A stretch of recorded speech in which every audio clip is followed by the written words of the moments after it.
Sa Quezon City, may isang maliit na coffee shop na parang tambayan ng lahat, mula estudyante hanggang empleyado. Doon unang nagtagpo ang landas ni na Yasmin at Celine. Isang ordinaryong hapon lang dapat, pero may nangyaring simpleng banggaan na nagdala ng kakaibang kilig. Hindi ito yung tipo ng love at first sight na cliche, kundi yung awkward na totoo. At doon nagsimula ang kwento na hindi na nila mabubura sa puso at isip nila. Good afternoon. Ano pong order nyo? Isang caramel macchiato, 20. May discount ba kung obvious na stress na ako? Wala ate, pero pwede kitang bigyan ng extra tissue. Yon, libre yon. Wow, generous. Tissue lang, walang free shot ng espresso. Libre ko na rin ngiti ko. Pwede ba yon? Grabe ka, barista ka ba talaga o pick-up artist? Depende kung sino customer. Pero sa tingin ko, worth it namang mag-effort ngayon. Oy, Yas. Nagpapaligaw ka na agad ah. Ay, sira ka Marco. Order lang to. Here's your drink. Yasmin? Ha? Paano mo nalaman ang pangalan ko? Siyempre, nakasulat.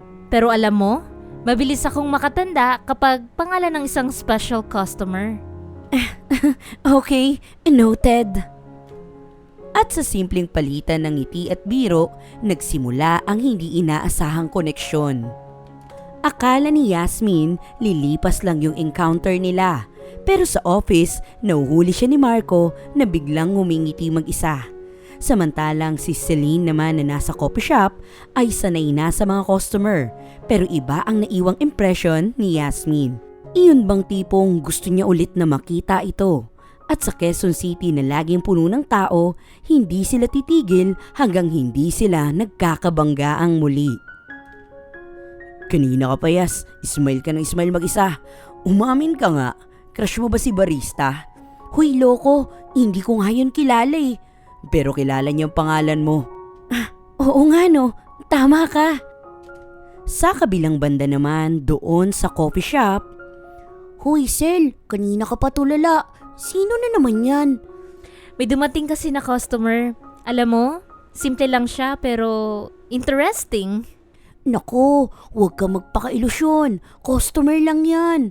Ano ngayon? Crush lang naman ah. Bakit? Bawal ba yon? At kahit parehong nag-aalinlangan, hindi nila alam na mas madalas pa pala silang magkikita. Lumipas ang ilang araw, bumalik si Yasmin sa coffee shop. Ang dahilan niya, kailangan niya ng kape. Pero ang totoo, may hinahanap siyang pamilyar na ngiti. Si Celine naman ay agad siyang napansin at parang automatic na napangiti. At doon nagsimula ang sunod-sunod na asaran. Isang ice mocha, yung may extra smile sa gilid. Wow, bumalik ka agad. Adik ka ba sa kape o sa barista? Depende. Libre ba ang sagot? Libre ang sagot. Kung gusto mo, pati time ko after shift. Kung game ka. Ang bilis mo ah. Ganyan ka ba sa lahat? Hindi, sa'yo lang. Okay. Let's see. Oy, promise me, don't ghost me ah. Basta, huwag kang clingy. At doon na nagsimula ang plano ng kanilang unang date. Matapos ang ilang araw ng asaran, dumating na ang first date nila.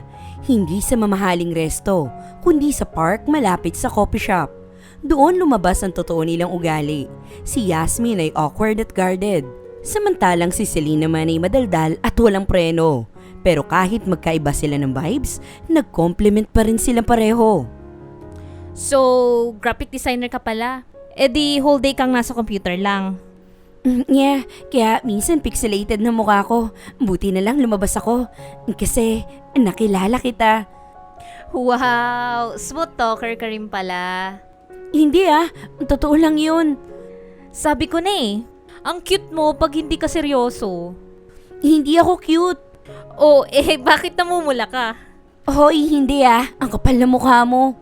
Sa gitna ng kanilang pag-uusap sa gabing yon, hindi lang kape ang mainit, kundi pati ang atmosphere sa pagitan nila.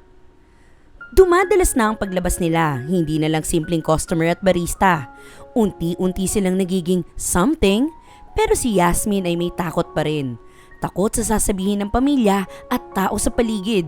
Samantalang si Celine naman ay mas derechahan. Hindi siya natatakot ipakita ang nararamdaman niya. Hey Yasmin, aminado ka na ba? Crush mo na siya, no? Hindi ko alam eh. Pero ang tanging alam ko lang is masaya ako kapag kasama ko siya. Iyon nga lang eh, natatakot ako sa totoo lang. Oh, bakit? Wala namang mali doon ah. Alam mo na, hindi lahat tanggap yung katulad namin. Kinabukasan, nagkita sila Yasmin at Celine. Nag-uusap sila habang sila ay naglalakad. Oh, bakit tahimik ka? May problema ka ba? Wala. Iniisip ko lang yung nararamdaman ko. Kung ayaw mo, edi sabihin mo. Pero kung may nararamdaman ka, wag mo nang itago. Gusto kita, pero hindi ko alam kung kaya ko. Nagulat si Celine sa kanyang narinig, ngunit hindi niya maitago ang saya na kanyang nararamdaman. Okay na yon. Simula pa lang naman eh. Pero alam mo, masaya ako. Dumating ang punto na kailangan na nilang pumili. Itatago ba nila o lalabanan ng takot? Si Yasmin ay pinipigilan pa rin ang sarili, pero si Celine ay ayaw na maghintay.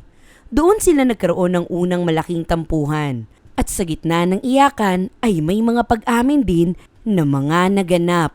Hindi ko kaya yung parang secret lang tayo, Yasmin. Celine, hindi pa ako ready. Hanggang kailan? Ayokong maramdaman na ikinahihiya mo ako. Hindi naman, Celine. Hindi kita ikinahihiya. Ang sarili ko ang hindi ko matanggap. Pero tanggap na kita. Sana matutunan mong tanggapin ang sarili mo. Kasi gusto kita. At hindi lang basta gusto, Yasmin. Mahal na kita. Celine, mahal din kita.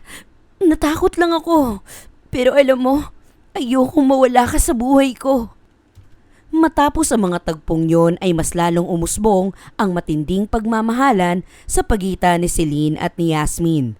At doon nagsimula ang kanilang masayang pagmamahalan. Sa bandang huli, kahit hindi man agad nawala ang takot, mas pinili pa rin nila na lumaban. Hindi man bongga ang love story, pero totoo. Sa coffee shop kung saan nagsimula ang lahat, nagtagpo ulit ang kanilang mga mata. Hindi na bilang customer at barista, kundi dalawang taong piniling magmahal. At doon naganap ang moment na matagal nilang iniiwasan. Isang simpleng halik, pero puno ng kwento at pagmamahal. So, ready ka na ba? Hindi ko hihintayin habang buhay. Hindi pa ako fully ready. Pero this time, gusto kong subukan. With you, Celine. Tama ka dyan, kasi hindi rin ako bibitaw. Salamat sa kape. At sa lahat. Alam mo, hindi lang kape ang libre dito. Sa gitna ng maingay na lungsod, sa maliit na coffee shop, nabuo ang isang kwento. Isang kwento ng pag-ibig sa hindi inaasahang pagkakataon na nagsimula na kasing pait ng kape, ngunit sa huli naman ay naging kasing tamis ng unang halik. The end.